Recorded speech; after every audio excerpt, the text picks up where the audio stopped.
Tersangka kasus stiker kris palsu kotak amal masjid ditangkap polisi di rumah kos mewah. Polisi temukan puluhan kris palsu siap tempel.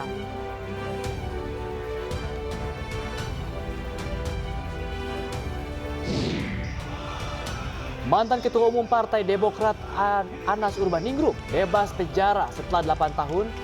Dibui Anas menyinggung skenario yang menjebloskan ke balik jeruji besi. Badai pasir yang parah melanda Mongolia hingga Cina Utara dan menyebabkan gangguan lalu lintas.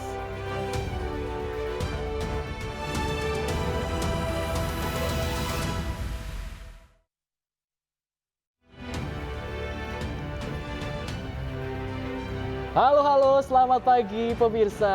Selamat pagi Ayah Nufus. Selamat pagi, gimana nih, semangat ya? Kita harus tetap semangat. Karena apa? Karena kami hadir kembali dalam iNews Pagi melengkapi informasi Anda pagi hari ini. Dan selain 3 berita utama tadi, pemirsa kami juga telah menyiapkan sejumlah informasi menarik lainnya bersama saya Ayah Nufus. Dan saya Bayu Pradana. Inilah iNews Pagi selengkapnya.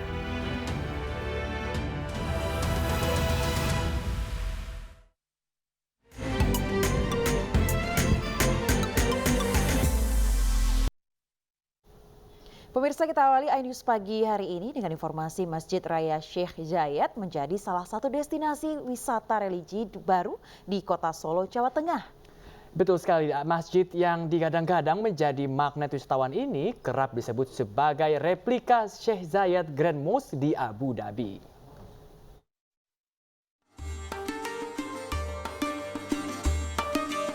Masjid Raya Sheikh Zayed Solo memiliki 4 menara setinggi 75 meter dan kubah besar setinggi 65 meter di bangunan utamanya. Sejumlah imam dan muazin di masjid ini berasal dari Uni Emirat Arab, menjadi daya tarik tersendiri.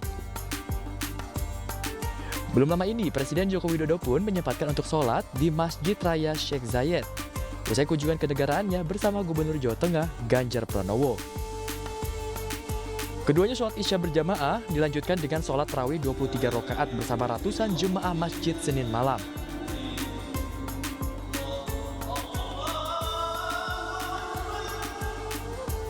Sholat tarawih tersebut mengakhiri agenda kedua dalam kunjungan kerja Jokowi di Jawa Tengah.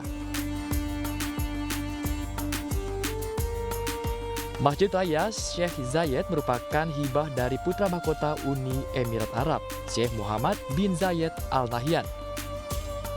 Diharapkan konsep pengembangan masjid ini kelak menekankan komunikasi lintas budaya.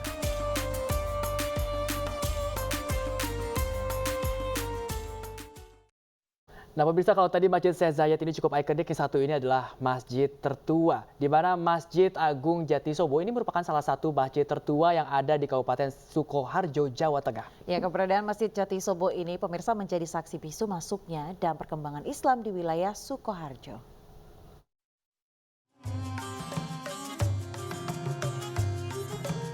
Masjid Agung Jatisobo merupakan salah satu masjid tertua yang ada di Kabupaten Sukoharjo, Jawa Tengah.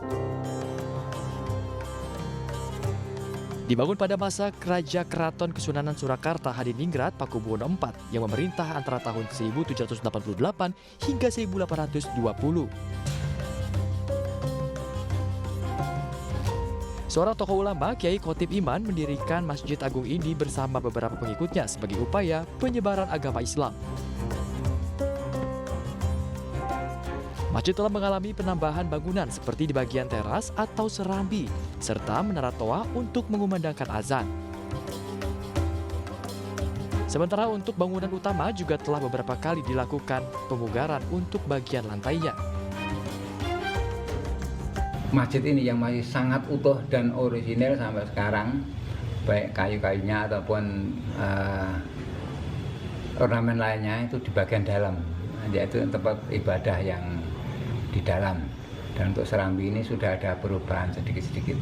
Tapi kalau di dalam baik ada mimbar, ada ornamen-ornamen, ada kayu-kayu, tiang-tiang itu masih.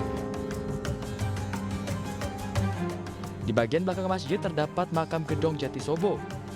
Di sini merupakan area pemakaman Muhammad Inan atau Kiai Khotib Inan beserta keluarga serta para pengikutnya.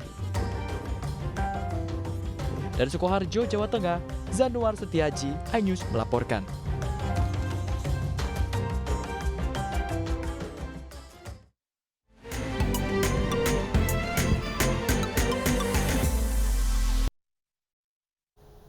Kita beralih ke informasi lainnya, pemirsa. Polda Metro Jaya menangkap Muhammad Iman Mahlil sebagai tersangka kasus stiker kris palsu kotak amal masjid. Tersangka merupakan mantan auditor Bank BUMN yang telah beraksi di 38 masjid.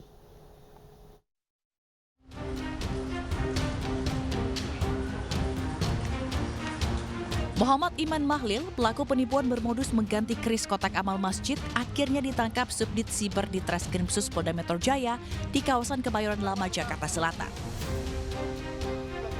Tersangka telah beraksi di 38 titik lokasi masjid, bank, dan perkantoran di wilayah DKI Jakarta.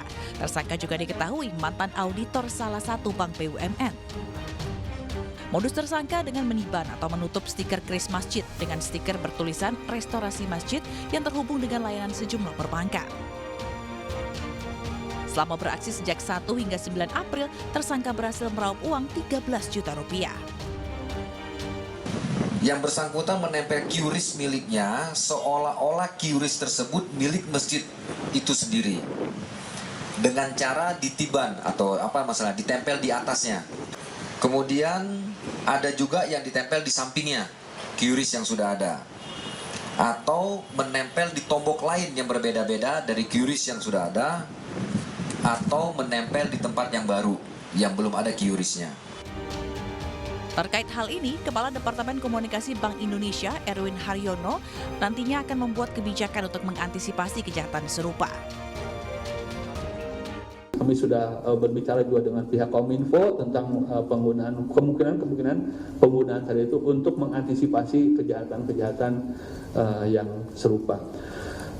Dalam jangka pendek kami merencanakan untuk pertemuan dalam terkait dengan kasus ini dengan Dewan Masjid, mungkin juga dengan PGI gereja, dengan mungkin lembaga berdaya lain, dengan ASPI tentu saja, dan dengan pihak kepolisian supaya kasus ini clear, supaya kita bersama-sama bisa tetap menggunakan manfaat memperoleh. Erwin juga meminta masyarakat agar waspada saat melakukan transaksi melalui scan kris. Di Jakarta, Tim Liputan iNews melaporkan. Tersangka kasus stiker kris palsu kotak amal masjid Muhammad Iman Mahlil ditangkap Direktorat Reserse Kriminal Khusus Polda Metro Jaya di salah satu rumah kos mewah di Jakarta Selatan.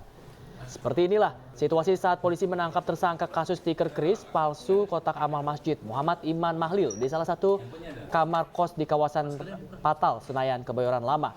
Tersangka tak berkutik ketika polisi menggerebeknya. Tersangka pun langsung mengakui perbuatannya. Polisi menemukan puluhan stiker barcode kris dalam penggerebekan ini.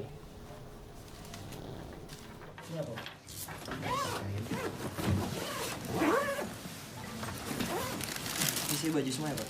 Baju semua. Oh ini. Apa ini? Apa? Harddisk tadi? Harddisk sudah. Iya, ini semua di bawah ya, Pak? Iya, nanti. Udah telepon nanti. Gimana?